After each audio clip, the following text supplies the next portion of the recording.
मुझको घर जाना है। इसको हम इंग्लिश में आई हैव टू गो बोलते हैं।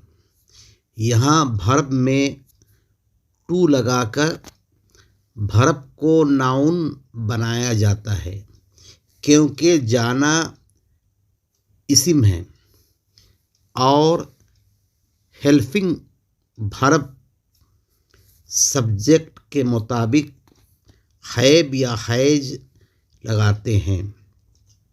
इस वर्ब को नॉन इंफिनिटिव कहते हैं। दूसरा जुमला है, पढ़ना उसका शौक़ है। इसको हम इंग्लिश में रीडिंग इज़ हिज हॉबी कहते हैं। इसमें पढ़ना इस्म है, इसीलिए वर्ब में आईएनजी लगाकर वर्ब को नाउन बनाया गया है। इसको भी नॉन इंफिनिटिव वर्ब कहते हैं।